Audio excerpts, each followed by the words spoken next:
Good afternoon, dear students. Today we'll be studying the next chapter in chemistry, that is chapter 3, named as atoms and molecules.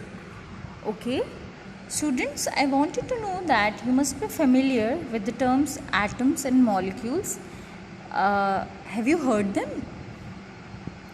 Okay, if not, then we'll be studying about them more in this chapter. So before that, there are certain laws which are being given in the chapter, and let's study those laws. So the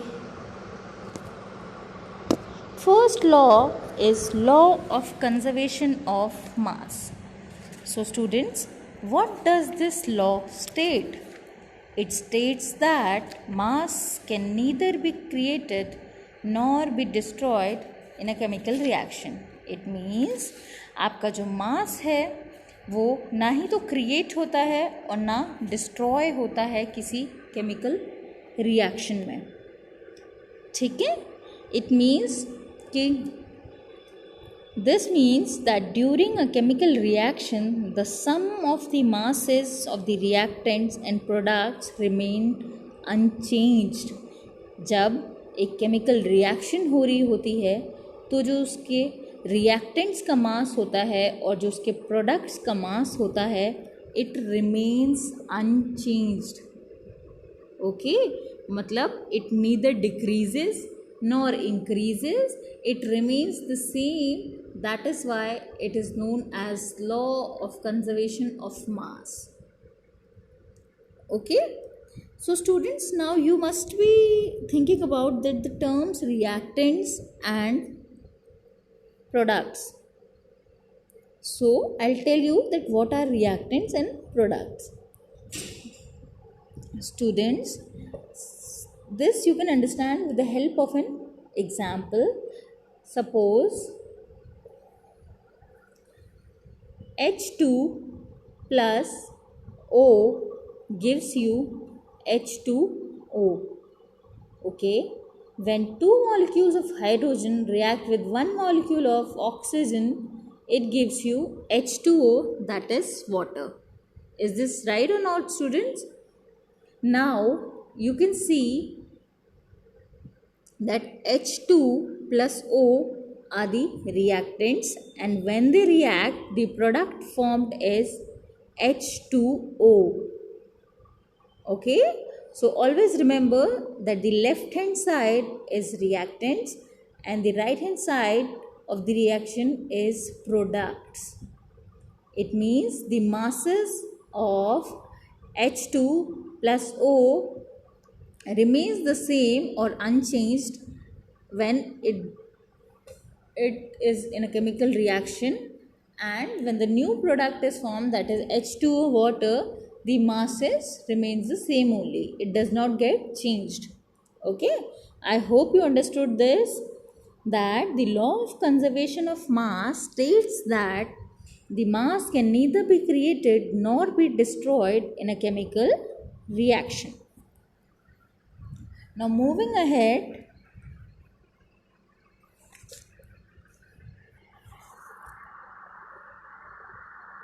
you can also understand this law with the help of an activity. In this activity, take one of the following sets X and Y of chemicals. Here are three sets of chemicals given to you, and the first set is copper sulfate and sodium carbonate, and the amount is 1.25 gram and 1.43 gram. And the second one is barium chloride and sodium sulfate. The first one is 1.22 gram and 1.53 grams. And the third one is lead nitrate and sodium chloride, and the amount of them are 2.07 gram and 1.17 gram.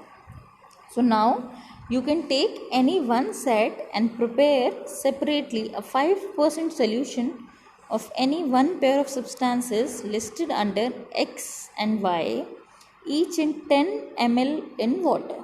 Okay, like you can see that in this diagram the conical flask is containing a solution Y, and the ignition tube inside is containing solution X. Okay अब आप देख सकते हैं कि जो solution X है वो आपका इग्निशन ट्यूब में है और जो सोल्यूशन Y है वो आपका कॉनिकल फ्लास्क में है. अब आप क्या करेंगे कि take a little amount of solution of Y in a conical flask and some solution of X in a ignition tube. जैसा कि मैंने अभी आपको बताया, hang the ignition tube in the flask carefully. Now you have to hang the tube in the flask carefully.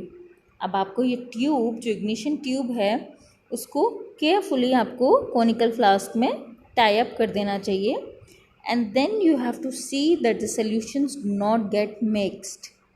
okay, you have to observe that the solution do not get mixed. Now you have to observe that what happens in the reaction flask. Is there any reaction which is taking place in the flask? And do you think that a chemical reaction has taken place? And why should we put a cork on the mouth of the flask? आप देख रहे होंगे इस diagram में that there is a cork on the mouth of the flask. तो हमें ऐसा क्यों करना है? And the last question is that does the mass of the flask and its contents change? क्या इस फ्लास्क का मास या उसके अंदर जो हमने कंटेंट्स रखे थे वो चेंज हुए या नहीं? तो students please note that this remains the same and it will not change, or you can say it remains unchanged, and proving the first law, that is the law of conservation of mass, which says that mass can neither be created nor be destroyed in a chemical reaction. I hope this is clear to you. Now moving ahead to the next law, which is law of constant proportions. And what does this law is stating? It states that in a chemical compound the elements are always present in definite proportion by mass. ये law ये कहता है कि जब किसी chemical compound के जो elements होते हैं they are always present in a definite proportion by mass. मतलब सपोज एक केमिकल कंपाउंड है, उसके जो एलिमेंट्स होंगे तो they are always present in the definite proportion of their masses. मतलब जो उनके मास होंगे they are always in a definite proportion में. अब आप लोगों ने रेशियो एंड प्रपोर्शन तो पढ़ा होगा अपनी अर्लियर क्लासेस में, जैसे कि आपने 6th 7th में पढ़ा होगा ratio and proportion. You must be familiar with this terms ratio and proportion maths में. सो here also the proportion means the same only.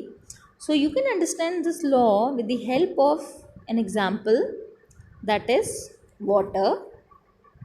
अब आप देख सकते हैं water H2O always contains two elements, that is hydrogen and oxygen. Okay, अब आप देख रहे हैं कि जो आपका वाटर है that is it is containing two elements like hydrogen and oxygen. They are combined together in the same ratio of 2:16 or 1:8 by mass. और अब आप ये नोट कीजिए तो 2:16 they are in proportion with one another. Okay, so I will explain you this, students, as you have not studied the masses of the elements till now, so it would be a little difficult for you to understand this, but if you will pay attention you can understand it very easily. The atomic mass of hydrogen is 1, and you can see that here there are two molecules of hydrogen, that is H2. So 1 into 1 becomes, or you can say that is it is the mass of hydrogen is 1, and if two molecules are there then 1 plus 1 becomes 2. Okay, and the mass of oxygen is 16. So the ratio of H2O, in which H2 is 2 is to 16. Okay, 2 is the mass of the two molecules of hydrogen and 16 is the mass of the one molecule of oxygen. तो जब आप इसको simplest form में convert करेंगे तो 2 is to 16 becomes 1 is to 8. 2 1 जा 2 and 2 8 जा 16. तो ये क्या बन गया आपका 1 is to 8. Okay. So basically here you need to understand this only, that the law of constant proportion states that in a chemical compound the elements are always present in a definite proportion by their masses. ठीक है, और जो कि आपने ये water के example से समझा है, इसी तरीके से आप ये अमोनिया का एग्जाम्पल है उससे भी समझ सकते हैं. ओके स्टूडेंट्स, जैसा कि आप देख सकते हैं जो आपका दूसरा एग्जाम्पल है अमोनिया का, उसमें अमोनिया का जो फॉर्मूला है it is NH3. Okay, so here are 3 molecules of hydrogen and 1 molecule of nitrogen, and the atomic mass of nitrogen is 14. Okay, and the atomic mass of 3 molecules of hydrogen would be 3. So they are in the same ratio of 14 is to 3 by their masses. ठीक है, I hope you have understood this, and if in case you haven't, then you can ask me in the next class, or you have to see the video very carefully. Students, this is not too hard to understand. Basically आप बस इतना समझिए कि किसी भी chemical compound में जो elements present होते हैं उनका जो मासेस होता है they are in a definite proportion. ठीक है, मतलब उनके मासेस का जो प्रोपोर्शन होता है वो फिक्स्ड होता है, डेफिनेट होता है बिल्कुल, जैसे कि आप आगे भी पढ़ेंगे. और आप आगे जाके जो एटॉमिक मास है इसके बारे में पढ़ेंगे. हम अगली क्लास में पढ़ेंगे what are the Dalton atomic theory. So for today you will be studying these 2 laws, and if in case you have any doubts you can ask me. Okay students, I hope this is clear to you all. Okay, so we are winding up the video today, and tomorrow we will starting up with the next subtopics. Okay, thank you students and have a nice day.